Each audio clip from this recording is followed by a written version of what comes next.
My hair smells like burnt mushrooms. I'll lick your teeth if you want. How does one turn on a wand?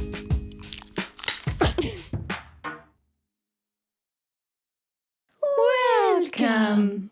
I'm Kat. I'm Hunter. And we are your Fairy Gaymothers Sorta. Welcome back. Welcome. Lucky episode number 13. We have not mentioned that we think season 1 will end. No, I was going to say big announcement. We're done. No, just kidding. But we do think that we are going to cap season 1 after episode 15. So episode 15 will be the big grand season finale. Mm-hmm. And then we'll be taking just a little bit of a break to prepare for season 2. So don't worry, we're not going away forever. You can't get rid of us that easily. You can try and block us. We will find another media to find you. We will haunt you, yeah. So let us know if there are any episode topics that you want us to cover in season 1, because we've only got 2 more to film. So better let us know quick. And you'll still be hearing a lot from us while we're in said break. Don't worry. Mm-hmm. We're not disappearing. We're simply taking on other forms. But for this episode, to give you a brief preview into what we'll be talking about, the lesson for today is know thy sparkle. So we're going to be talking a little bit about the apathy crisis and nonchalance and Gen Z specifically, but kind of everyone, and how our sparkles are being dulled, and they shouldn't be. Before we get into that, we've got a few orders of business to cover. So first, we must start off with, what is a fairy gay mother even? And that's a great question. A fairy gay mother is someone or something that is improving this fickle world that we live in, mainly through good vibes. And good vibes can take many forms. They can be academic, someone who is putting out research that is changing the world. They can be hotness, so insanely hot that it makes everyone's day brighter just seeing them. It can be other forms of art. It can be incredible music. It can be literal studio arts. It can be acting. It can be movies. It can be literally you name it. If the vibes are good and you're doing it in an abnormal way that is queer, you're a fairy gay mother. You can go back and watch like literally any of the other 12 episodes. I probably gave a better description, but you get the gist of it, I think. And if not, do your homework. Next order of business is that we like to highlight a fairy gay mother of the week that kind of emulates what we're trying to be or what we hope to become. Someday. Not today. Sometimes I think with each episode we actually stray further from the light, but anyway. This week, I have chosen the fairy gay mother, and it's a basic choice, but I do think that she deserves to be highlighted, and that is Kacey Musgraves. Yup! And I know that she's a basic choice because everyone says that she has like the gay aura where it's just like she's a gay icon, even though she may or may not be gay herself. And did it start with that when I say ye, you say ha, I didn't say ye? Yeah. Maybe. When I say ye, you say ha. I didn't say ye. What I really wanted to highlight for her was her album, Golden Hour, because that album is just truly one of the best albums that's ever been made. And even as someone who is not like a country music fan, I still think you can enjoy the album. I personally, I don't listen to a ton of it, and I explicitly listen to women. Yes. And that's a microaggression that I liked. That I like to pride myself on. But Kacey Musgraves was one of my first like ventures into country music. And that album is just so incredible. It transcends. And I remember when you were talking about Lady Gaga's discography and just how amazing it was, like this specific album from Kacey Musgraves was so good. And I think Rainbow, Butterflies, Slow Burn did more for Space Cowboy. High Horse. Velvet Mother? Elvis. Yeah. Like, Happy and Sad at the same time. Yeah. It's truly one of the most incredible albums of all time. In my opinion, it absolutely 110% deserves Album of the Year. at the Grammys. I think some people were surprised, but the real people who know music were not at all surprised. No. And I just think that the album has done more for the case than anyone in the history of the world. Honestly, yeah. And it wasn't even like specifically marketed towards gays. Casey Musgraves has always been an ally. She always has we've been, yes. talked about that before on the show. Yes. The Casey Musgraves effect. That's what it's called. Like Yes. when you're just a gay icon, like Brittany Broski. Yeah. Even though there's no reason why gays should worship you, we do. But I would say it's advocacy. Yeah, It's what we absolutely. preach. Like she practices advocacy. Yes. So like it's not, I don't think it's for no reason. I think she's absolutely shown up for the community and other marginalized groups without being called to action. I think she just Truly. does it and shows up. And I think her art kind of speaks for itself in Mhm. that way. She's just a phenomenal songwriter that she can capture experience. And it doesn't have to be targeted or from someone else's point of view to be like relatable. Yeah. And so that's why I think she deserved Fairy Gaymother of the Week, and also because I've been listening to Golden Hour. And so Yeah. She actually just came out with a new song called she? Dry Spell. And I haven't heard it yet. it's so good. There are so few songs in the country genre that do horniness well.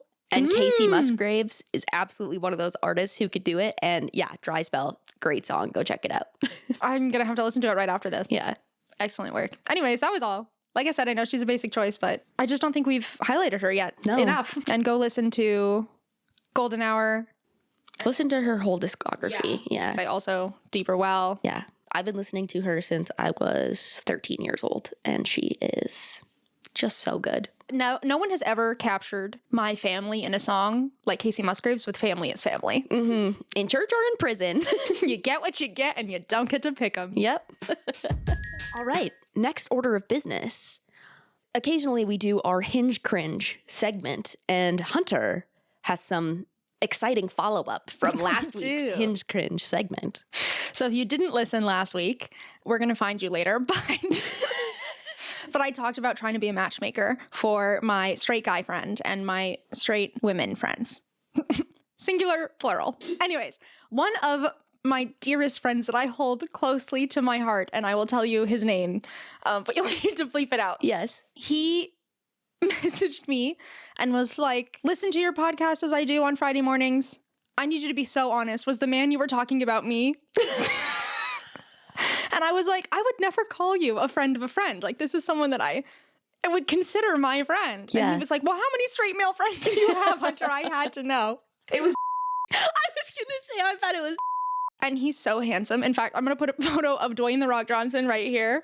And that's what this man looks like. Yep. But hotter. But hotter. Funnier, hotter, smarter, Yeah. less problematic. Anyways, I just thought it was so funny. And like now I kind of liked that the men in my life were questioning whether they were the ones that I said nobody wants. Yes. Because you all should be questioning more. So shout out to you, my king. Yes. I would never speak about you that way. No. I don't think there's a woman in the world who deserves you, babe. I'm kidding. I would never say that about a man. I love you. And oh my God, I just said the L word. Love my homies. Kiss goodnight. Yeah. Well, time for the next segment. We like to talk about our bumps in the road that we face on our journey to becoming fairy gay mothers, and occasionally our strides that we've hit and the little demons that live in our brain. So we do this with our Crash Bit Bang segment. Hunter, would you like to start with your crash out? Sure. I have been catching strays about the way that I speak and text. From some haters out there. They don't like that I say mayhaps. They don't like that I say however. They don't like that I say shan't or I fear, which has caught on in popular lingo, and I actually don't like that. Perhappeth, which like I think it's funny to be speaking like this. And my favorite emoji use is sad face fest. Mi gente latino. Mi gente latino. That's what I'm talking about and I think it's so funny. And I've been bashed a little bit for speaking like that and using that. And they're like, oh my gosh, like you use that so much. Then all you little bitches in my life love you. But, oh my God, L word twice, crazy, are now using it. Using mayhaps, using however, using that emoji combination. And I'm sorry, but that W is from me. From me. And the reason that I use it is because it works. And so the reason that all y'all have boyfriends and girlfriends and are texting is because of my lingo. So the next time I start catching some strays on that, I'm going to start calling y'all out. And you know what? All the people who hate me or hate me for saying that are also the ones handing me their phones being like, can you respond to this Hinge message for me? So yeah, eat a fat one, America. Live crash out. I can't believe that people have been hating on you. To be so fair, you also drunkenly told me you were like, you use those emojis so often when you were going through my messages. Yeah. I said I love them, though. Oh, good. I didn't say that it was bad. Good. And do you use them now?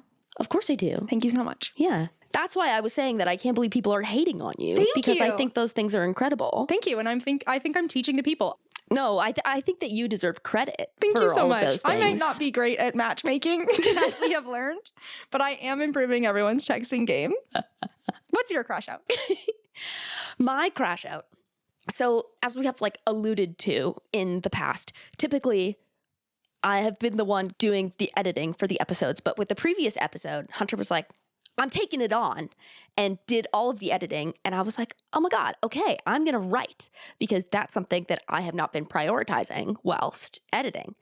So I wrote 2 kind of essays, and not completion, but I would say like large chunks of them. Not a good enough excuse to use the word completion. You just have a filthy mind, perhaps. And I went back and read through the chunks that I had written. And I was like, wow, these are really bad. And it started out kind of bad. I was like, oh, I can't believe I have been thinking about this for so long. And then I wrote these things, and now they're like, I just didn't know where I was going with them, evidently. And they like didn't say anything. And then I was like, well, now they're out there. Like, I don't have to think about them anymore, because I think I'm one of those people who just like thinks about things forever and ever. And these are 2 things that I've been thinking about. Like, man, I want to write about these things so bad. And then I wrote about them, and I was like, what? Where was I going with this? I think it did give me more clarity in terms of like what I actually wanted to say. Okay. But also I feel like I can move on to other things. So it's not just like this perpetual state. So it was just a nice reminder of like, sometimes you just gotta put something down in order to either figure out what you actually want to say or move on.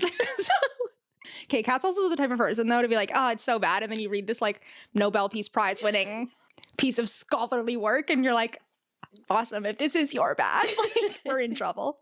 No. But I love that for you. Thank and I'm you. happy that you got to write, Thank regardless you. of the outcome. Yes, thank you. Alrighty, what was your bit this week? It's something that I think is funny to say when it doesn't apply. Okay. But it's all started with a tweet that I saw, of course. And it was Matt Damon not wearing wedding ring again during another visit to Ben Affleck's house, which could mean nothing. And it's the which could mean nothing that really got me. So, like, it's kind of this, you know how people would be like, oh, and she's gay. Not that there's anything wrong with that. It's like I like saying that now when there's nothing that could be hinting that they would be together or something like that. So, like, when someone's like, yeah, she like brought her baby to the movies, which could mean nothing. Or when someone's like, yeah, like they're getting divorced, which could mean nothing. That's good. I'm looking forward to hearing you use that out of context. Yeah, like I think I'm going to add it to my repertoire. What about you? What was your bit? My bit literally was just something that I started saying out of nowhere, and now I can't stop. And it's when I see someone, and I think I did it for the first time with you. When I see someone, again, I go, how for art thou? Which is so stupid. No, it's not. It's wherefore art thou in Romeo and Juliet? Is Yes. that where it's from? Yeah. But I was like, you know what? No, not wherefore art thou. I see you. How for art you. thou? I love it. So I've been saying that to people now. Whenever I see them again, I go, how for art thou? They go, what? I go, yes. Yes. What did I respond? I said something. You said that to me in the car, and I don't even think I picked up on the fact that it was not right. No. That was 12. Something like that. And what about thou bang? Thine bang? Vine Bang. Thine bang. Is One Direction music. Recently watched One Night in Manchester, which was the like video recording of Harry Styles' concert premiering his new album, Kiss All the Time, Disco Occasionally, which I think is an incredible title, on Netflix. And it just reminded me of the This Is Us, One Direction. Why did I say it like that? The One Direction documentary. And so then I started going back through their old discography, and my poor mother, I made her sit down for like probably an hour and just like showed her music videos. I do it actually to her quite frequently. I'm like, you have to see this. So, and my favorite One Direction song is Change Your Ticket. Oh, yeah. It's so phenomenal good. song. But that one is probably one of my all-time favorites, and it doesn't have a music video. And so I just made her watch the like audio. Yeah. Like, so it's just like the 4 album cover. Yeah. And I like literally was like, I'm gonna go get some grapes. Like, you listen to this. And then that turned into Where Do Broken Hearts Go? That turned into Stockholm Syndrome. That turned into She's Not Afraid, which is an OG classic. And I just love their discography. And I think that you could turn on One Direction at any moment and I'm there for it. Yeah. Like, could be grieving, could be frustrated, could be annoyed, could be overjoyed, and One Direction fits the mood. Yeah. And I do think it's a qualification for me. I think the same way that I'm like, have you seen Glee? Like, that's how I need to know if you're funny or not. Yep. It's, do you like One Direction music? And when someone says no, it's a big red flag. Would you say that One Direction music makes up a good human?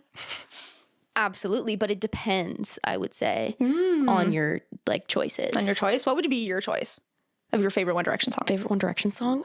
See, here's the thing. I love a lot of One Direction songs. I feel like I'm going to say Wolves. I was going to say. Because that one is very near and dear to my heart. Mm-hmm. It's a great song. Yeah. But that is also off the Made in the AM album. Yeah. So if you had to pick one not from that album, because that's kind of the Here's the thing. flag. I have to have them all in front of me. Okay. Change Your Ticket is a phenomenal song. Little Black Dress. Diana. Does He Know? It's also I was just listening so to that one. good. I did forget as I asked Kat this question that she is one who will do real research and has trouble. I have trouble picking like an absolutes. Ultimate. Yeah, absolutes. You know what? I'm going to say Little Black Dress. Okay. But I will insert a video of me taking that back if I listen to this and decide differently. Okay. What was your bang? My bang this week has been making an active attempt to re-explore my style. I recently decluttered, and that involved also going through a lot of my clothes. And I always try consciously after I go through my clothes to wear my clothes. So I was like, you know what? I need to start like making a Pinterest board. Like I need to look at outfits that I really like and seeing what I already have that I can make this stuff into. Because I think sometimes after you clear out your closet, you're really tempted to be like, okay, well, this is the stuff that I want now. And you like buy a few pieces instead. So I really try not to do that. So I've been like making Pinterest boards, like looking up like style tips on TikTok and like trying out different things. And it's just been so much fun because I think I sit in a weird place with my style. Like I tend to dress a little bit more masculine, but I also like to maintain the femininity. Yeah. Like that's where I feel like most myself. And I feel like I've almost been finding this like really cool place of like wearing masculine clothes, but more as like drag than anything else. And I think that's been helping me. I like that. Kind of drag king. Wear a lot of like different clothes that I normally stay away from because I'm like, I feel too mask in this or like I feel too feminine in this. Yeah. And so it's been really fun to do kind of an exploration of my style. Yeah. That's so awesome. Yeah. And yeah, you can really play with like your hair and your makeup as well to kind of like create different vibes. Yeah. For the listeners, I'm currently wearing a tie, and that is my style exploration today. No, I like that. I told you when I got in the car that I really liked your hair. But I was going to say, I like the whole fit. Like, I think it's so fun. And I do think I've realized like you playing around with your style a little bit more, and I've clocked it. And I was like, wow, that's so fun. And I like that. Thank you. Thank you. For context, I used to dress just like Kat in high school. And so Kat's always been my style icon. So I'm super excited for this. Thank you. Thank you so much. Thank you so much. Pinterest helps so much. Yeah. Because it's nice to be like, okay, well, this is what I like in other people. And then I'm like, oh, wait, I actually have pieces that are like kind of similar to this. Yeah. I think Pinterest is a super underrated social media. Yeah. That's where I'm spending my time. I love Pinterest. Yeah. I love Pinterest. Well, I love that for you. Yeah, thank you so much. Thank you. Well, why don't we take a quick break? And when we come back, we will get into the lesson and the sparkle of it all. Love. See you soon. Bye.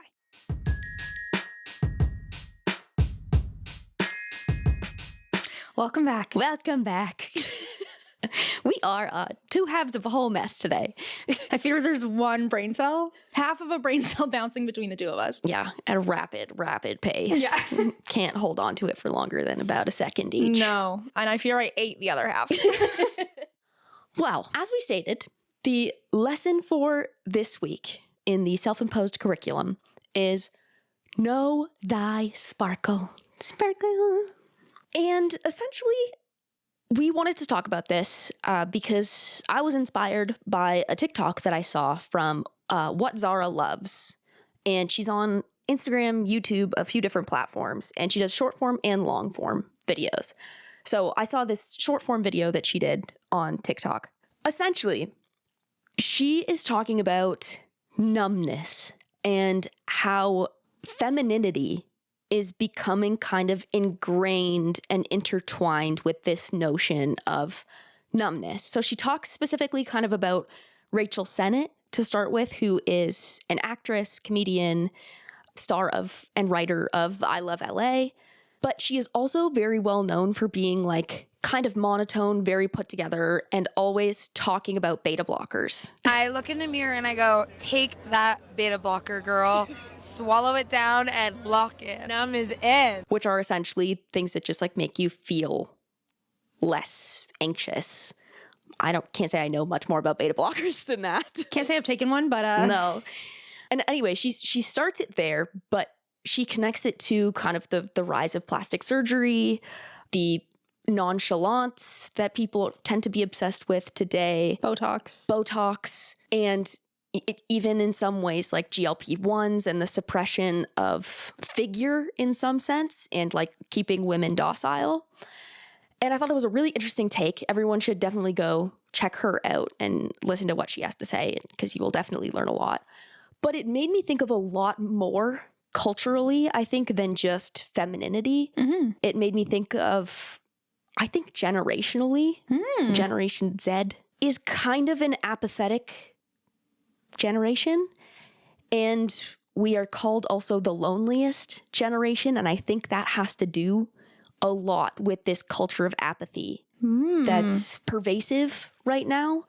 And so I thought it would be interesting for us to kind of talk about it and dissect it a little bit more. Because we love Rachel Sennett, but also we talk about how you shouldn't be embarrassed to like have emotions and how you should like really kind of tap in and connect with your inner self. And yeah, I just think that we can shine a little bit of a light on this like cultural issue that's happening Absolutely. and hopefully take some people out of it. Yeah. Unlobotomized. Unlobotomized. Yeah. Yeah. Lobotomy core was Lobotomy chic. Lobotomy chic. Yes, there's an actress from Euphoria who is kind of like what people use as the ideal model of lobotomy chic. The one who Oh, yes. big lips. Yes. Cherry Blonde. something. Yes, thank you. Yeah, we'll insert her name on the screen. So sorry for audio only listeners. But truthfully, I was thinking about a lot of influencers nowadays. And I think maybe not so much now, but when Victoria Paris first started, she was known for, who is a very influential TikToker, like was one of the first people to make it big on TikTok, I would say. At first was very monotone. Me and my brother look alike, and I like take it with a grain of salt because babe, I got like lip filler, I got my chin done, like what? Like not a ton of emotion in her stories. And people really like to listen to that. I think now we're seeing it, especially with Nara Smith and in the trad wife. Yeah, I was going to say. Of it all, like it's like a very flat voice, very soft, Very sultry. sultry. When Slim woke up this morning, all he wanted to do was play with some Play-Doh. And after checking our art closet, I realized he didn't have any anymore. So I told him to give me a second so I could make some real quick. Yeah, not these like big crazy things. It's about composure. Yes. And specifically composure as a mother and a wife. Yes. That plays into the feminism of it all and Absolutely. the like suppression of women. And Yeah. we've talked about that a little bit, even when we were talking about thinness and how conservative ideologies show up in social media as well. Yeah. But I also think that has to do with kind of this apathy and this numbness But I wanted to ask, are there any other like influencers or examples that you can think of in popular culture right now? You know, I can actually think of a few that are the opposite of that, who tell their stories in like a very animated way. It's men who get rewarded for not being apathetic. And I enjoy their story times, but there's a guy on TikTok, I cannot remember his name, but he always starts with like, hey girl, and then he goes on to talk about his like hookup stories. Or there's a guy who's really, really good at telling stories, but it's very animated, very exciting, very like filled with expression. And then we were also talking about, for example, like Harry Styles, his SNL episode last night, and he was very animated and did lots of impressions. And I feel like men are rewarded for that behavior, whereas women are rewarded for the docile behavior, such as Nara Smith, who like built such a big following over kind of that like trad wife persona. So I know that doesn't quite answer your question, but I was just going to say that like the TikTokers that stick out to me are the ones who are not doing that, and they're all men. I think specifically with Harry Styles' SNL episode, it's funny because of the contrast. Like even when you look at his lawyer skit, for example, the funniest moment really is when he takes on this Sebastian Maniscalco impression and goes outside of this like normal persona, because people are used to seeing Harry Styles as kind of this like slow talking, composed British man who will throw in like a wow and like a sultry look, but isn't like overly necessarily expressive in his way of speaking. Right. And so when he does that, we're like, oh my gosh, that's amazing.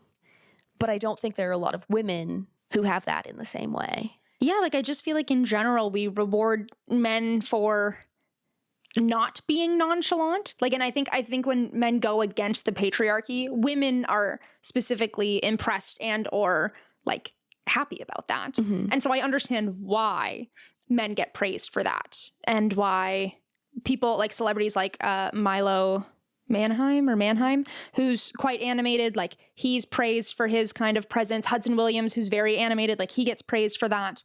Harry Styles kind of going outside of that monotone or like more composed stature, like going into those impressions. Marcelo Hernandez is a very animated guy and people love that. And women kind of like reward that behavior, but it is not being rewarded from men to women, because I think the louder a woman is, like the less they enjoy it. And so it just, while we were talking about kind of like about this like apathy and this lobotomized core, I just thought it was quite interesting that all of the most influential people who are kind of falling into that more composed stature and Botox so your face is less expressive, like it's all women, and we reward men on a different system. Yeah. And if you were to see a woman doing what like the man is being praised for, it doesn't get the same reaction. Like we've talked about, there was a video I showed you of two men, and it was like what we do for a 12-hour road trip, and they're dancing along to like 2010's club classics. And I've seen women do the same thing, and it just doesn't get the same attention on media because women are not rewarded for that for that chalance, for lack of a better word, which is not a word, but. Well, now I'm just trying to think of like other influencers. Like I can think of a lot of women specifically who do story times who have blown up, or like I've seen a lot of their videos and they specifically speak in an extremely monotone voice. Like there's one creator who does recaps of old reality television shows and like does a lot on like 4 Weddings and Say Yes to the Dress. This episode of 4 Weddings features what I think is the biggest upset in the entire series. So take out your bingo boards and pour yourself a glass, because let's go. Her shtick is that she talks very flatly with like very little expression, and people are like very drawn to that style of speaking. But to shift it maybe away from kind of a pop cultural lens, do you think there are any ways in which like someone's everyday life or like our everyday lives where we see kind of apathy showing up or like numbness showing up? I do think this is kind of moving it away from gender politics into race politics, but I do think often Black women specifically, and we've mentioned before on the podcast that like Black women specifically are stereotyped as aggressive, or I guess like just even stereotyped is too soft of a word. And so I do think that often Black women are suppressed or kind of pressured into suppressing their emotions in order to avoid being discriminated against by that prejudice. I think I can probably recall examples of Black women in my life who have potentially dialed back a reaction or really emphasized composure in moments that it may not have actually called for such a composed response because of that pressure. But what about you? What real life examples were you thinking about? Well, I was trying to think along the lines of like us personally. Oh, wow. Okay. Yeah. And I think maybe an important part of this conversation that I haven't brought up yet is I think it's not only apathy or numbness, but composure in a way that specifically leaves out effort. Okay. That everything should be not only timid and soft, but also composed and effortless. And that is kind of valued and rewarded. Well, why don't you go first about some like maybe personal real life examples? I think one way I've noticed it showing up for me recently, I have two, but I'll start with this one, is messaging people on dating apps or just messaging people in general that you're somewhat interested in romantically. There, it feels like is such a subconscious effort on my part to appear nonchalant, to appear cool, to appear put together, but also not ask too many questions, not seem like I'm too interested, wait the exact right amount of time to respond so that it doesn't seem like you're trying too hard. Or you're eager. Yeah, or you're eager, or asking questions that are too forward. Yep. Like it feels like there is this very specific set of steps that have been laid out culturally that you're supposed to follow. And if you don't follow those things, you're looking crazy or you're looking desperate or you're looking so right. eager. And I found myself being like, I don't care. I don't care, but I don't want to come off as being like too eager. Yes. Or overstepping or whatever. So it's been really weird to try and navigate that authenticity. Yeah, of, absolutely. Like genuinely trying to be myself, but also not seeming like I'm caring too much because it's not cool to care too much you're right. about anything. Yeah. And the other example is the scroll. And Therapy Jeff talked about this in a TikTok. And he was specifically referring to the bombing of a school in Iran by the US and Israel, even though they say it wasn't them, whatever. And how hearing about more than 100 girls killed, most of us have put up walls to be able to just scroll past that without feeling anything. And he related it back to a theory, I can't remember who it was by, that looked at regular or everyday people during World War II and how they became complicit in the rise of fascism and the Holocaust. And I think with the rise of fascism being a relevant topic again today, being everyday average people, you may think that like, well, you know what, I'm protecting my peace, I'm protecting my ability to care, that actually suppressing those emotions that come up and scrolling makes us more apathetic and does not give us space to feel those emotions later or feel other emotions. It actually just contributes to overall apathy. You know what? Your examples actually did spark some ideas in my mind, and I think those were very well thought out. Thank you. No, thank you. And I was going to say, I think I see the example of that in my own life. It's more of a fear that where I see that coming through, especially as we're kind of like navigating the social media space and having a digital footprint. Before we post anything, like a lot of the times I am overthinking it in terms of how is this going to be perceived. And a lot of the time it's that fear of, will I show that I'm caring too much about this? And like, that's loser behavior. And even when I was joking around, my sister, curse you, Chelsea, when she was like, it's weird that only you and Kat comment on your stuff. And that perception of us caring too much about this, like it's almost as if this hobby specifically, we can only do if we don't care about the outcome, if we're just like, oh, it's just fun, it's whatever. And so I think that I see the real examples of that in my own fear when it comes to posting.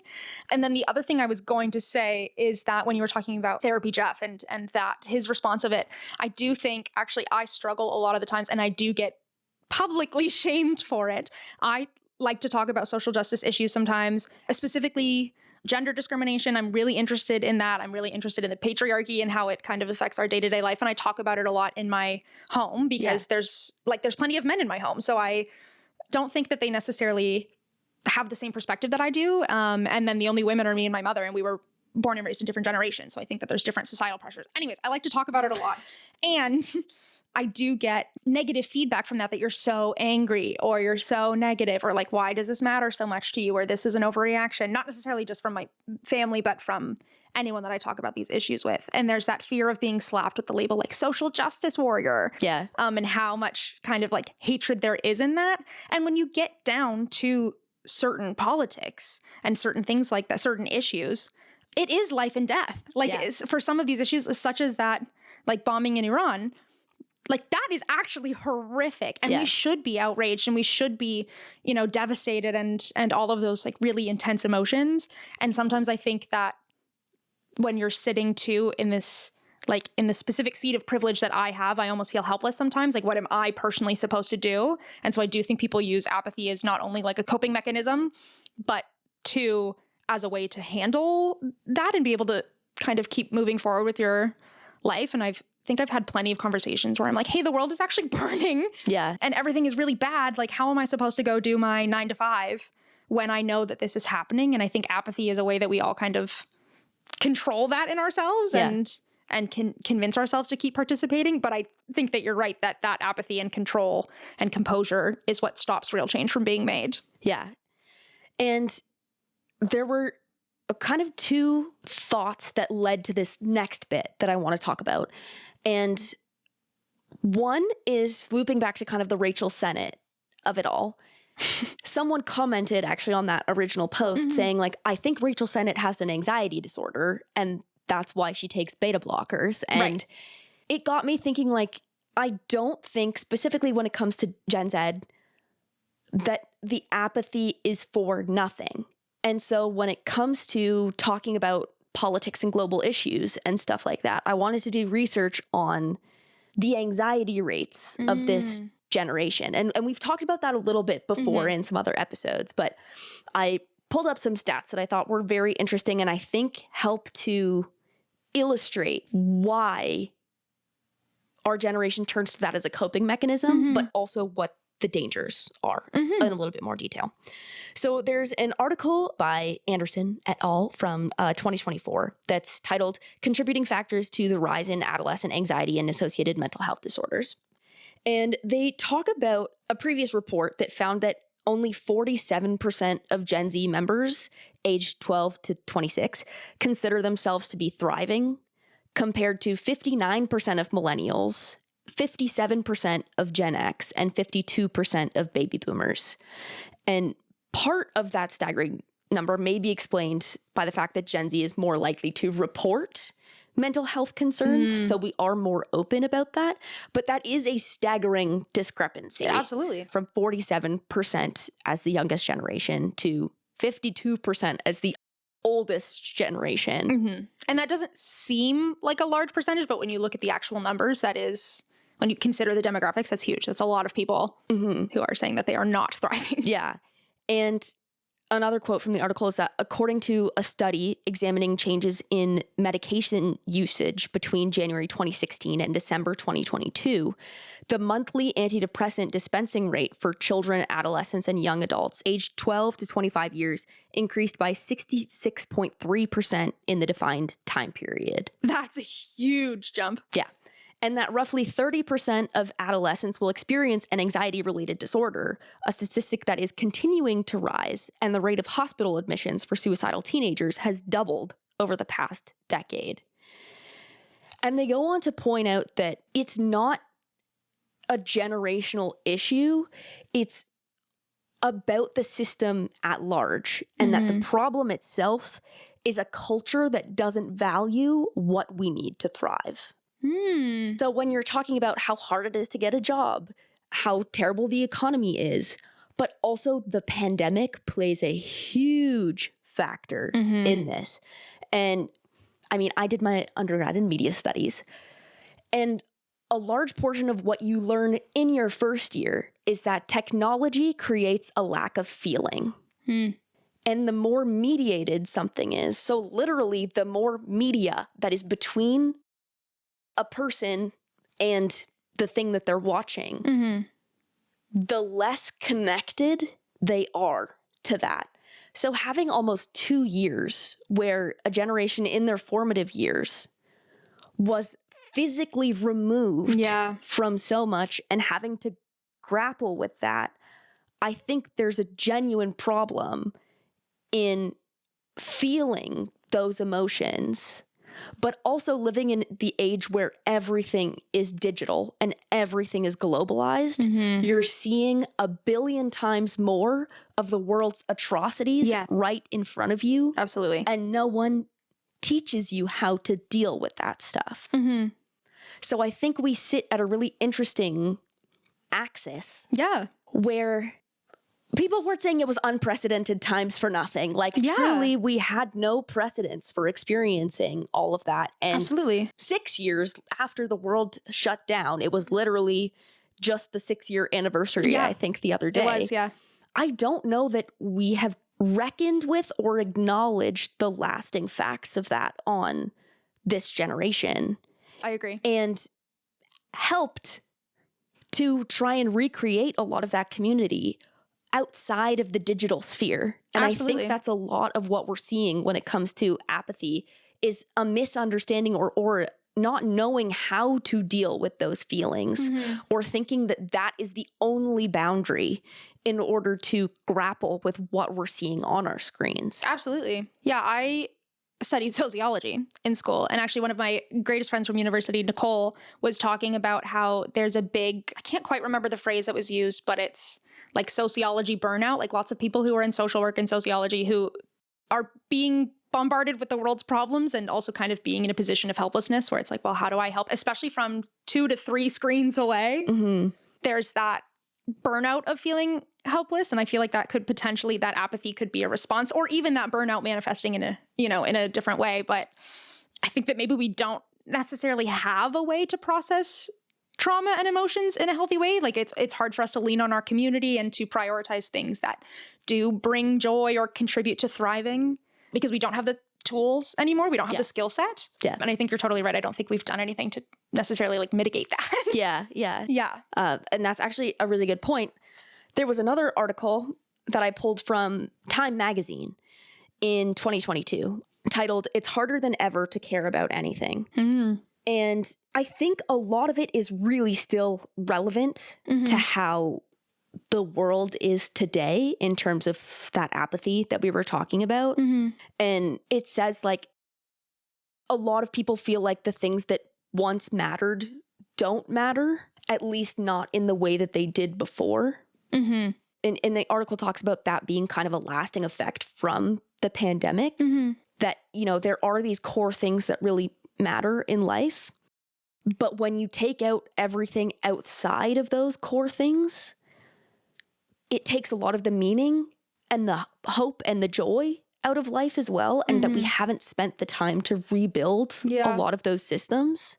I feel like a lot of companies and schools they think they're rebuilding that culture by just putting everyone back in a room together. Yeah. And I don't think we're necessarily noticing that the development of the skills is what a lot of people missed out on in their like developmental years. Yes. The article talked about how a lot of people specifically during the pandemic stopped consuming news. And that in the US, at least, online news consumption fell significantly between late 2020 and late 2021.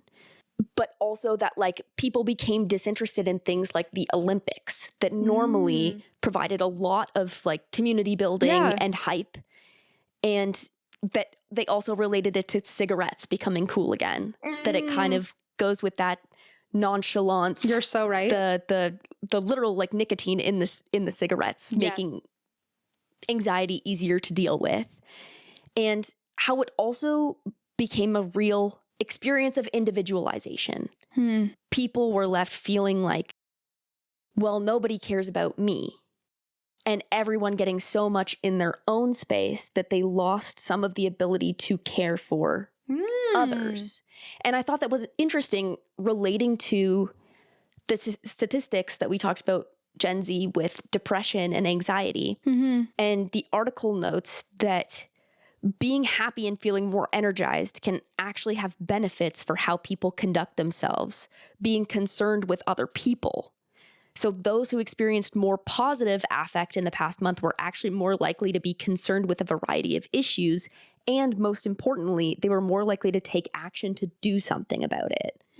So that caring and caring more about other people actually spurs and increases the possibility for action. Whereas being so concerned with individualization makes those connections less possible and actually results in a lot more inaction. Right.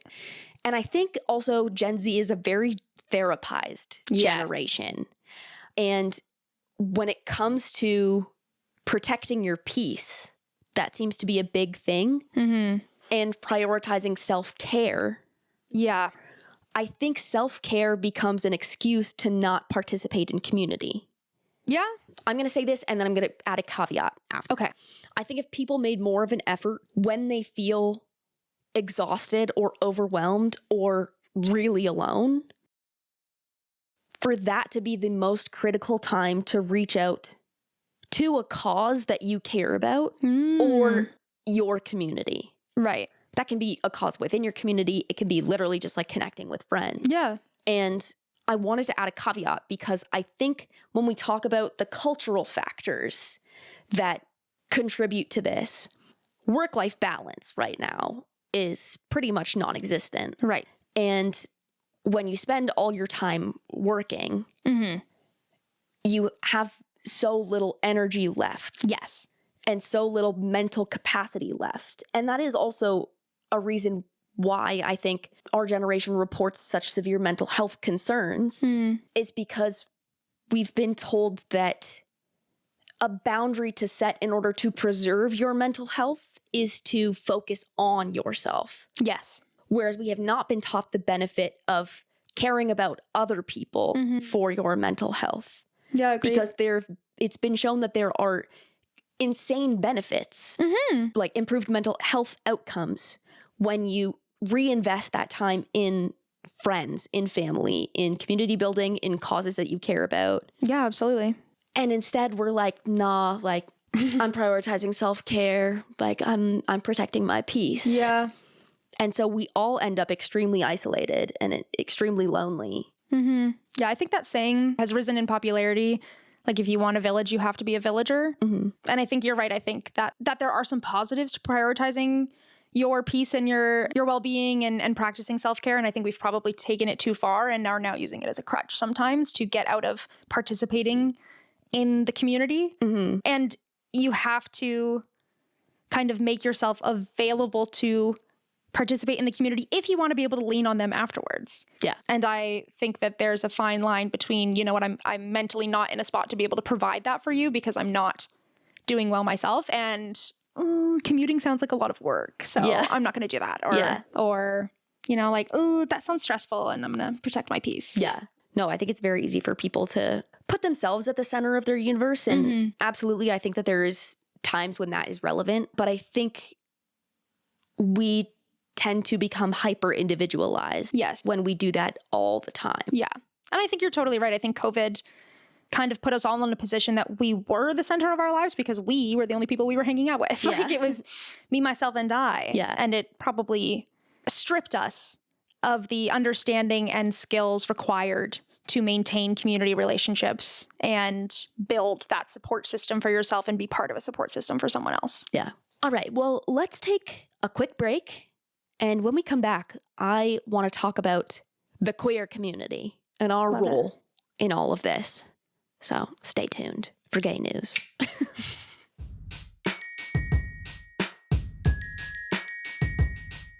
Welcome back. Welcome. Hope you had a good break. We sure did.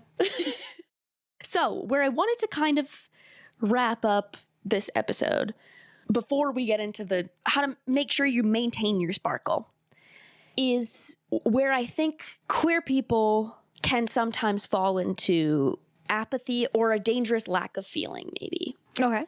And there was another creator that actually spotlighted it, and I wanted to connect it to the numbness that we were talking about. So I'll link that video below.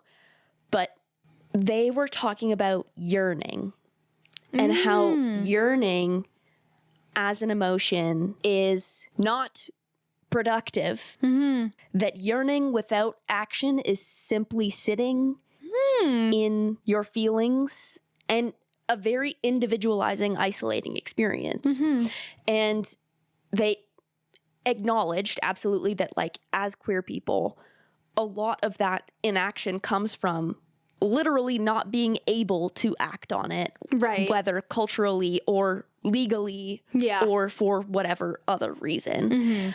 But that it's a pattern that we sit in comfortably that we desperately need to break. I think it was interesting because we talked so much about yearning and heated rivalry. Yeah. And I think that's a piece of media that shows how yearning in itself can be very intimate Yes. when it's mutual, but also as a precursor. You know, it's not yearning for yearning's sake. Like, a lot of lesbian period dramas are simply yearning for yearning's sake. Yes. And then maybe they kiss and then someone dies. Yeah. That's the end of the story. And now you've seen about 50% of all lesbian media out there. But how heated rivalry portrays yearning in a productive way because it's about sitting with your feelings and, you know, experiencing attraction, but eventually getting to a stage where you are vocalizing that. You're acting on it. Yeah, and I would say it's more yearning for their love to be accepted and to be able to live publicly than it is yearning for each other. Because I'm pretty sure in the first 10, 20 minutes of episode 1, like, there is an action. Yeah. They'd be Right away. They'd be wasting no time. no time. Actually, that's a really interesting point that you brought up, heated rivalry, just because there is a lot of controversy online where people say this is a sapphic story because they yearn for so long. However, in opposition to that, I don't actually think there's yearning for each other for a very long time. They're both relatively vocal about their attraction to one another pretty quickly. It's more so the, like, figuring out their own romantic feelings for one another. Yeah, maybe yearning for a deeper intimacy in some sense, but it's yearning up to a point. It's like processing your feelings, talking about it, and then acting on it. Yes. But I think it also shows the power of action beyond yearning, even in spaces where action is frowned upon. Absolutely. Like the power in being out and in being visible in spaces where you could literally yearn forever because you're not accepted. Absolutely, yeah. And how in order to create acceptance and for anything to change, that action is necessary. You can't just sit in those feelings forever. This is outside of heated rivalry in real life examples, but you can tie yearning back to that experience that you were talking about, not wanting to come off too eager, too desperate, and just, like, really navigating the way that you speak to one another if there's romantic interest involved or sexual interest involved. Like, I think sometimes yearning is synonymous for that, like, nonchalant way of approaching relationships, and or used as a crutch. It's like, oh, like, we're yearning for each other. And it's like, actually, if you were just straight up with how you felt, you could be dating one another. Yeah. Like, so when we talk about Know Thy Sparkle, what do you think are the main takeaways or maybe even action items for this episode?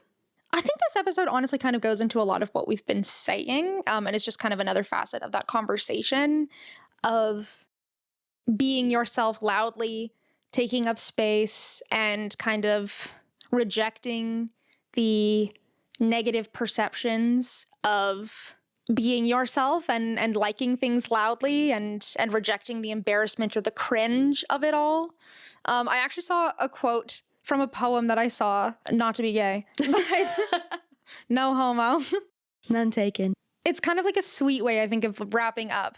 And it says, you do not have to be good. You do not have to walk on your knees for 100 miles through the desert repenting. You only have to let the soft animal of your body love what it loves. I thought that quote played well into the idea of apathy and kind of responding to the influx of news that we can get via social media and how we separate ourselves from that. Like, I think there's a big act of resistance in feeling your emotions, in being loud about the things that you love and that you care about. Yeah.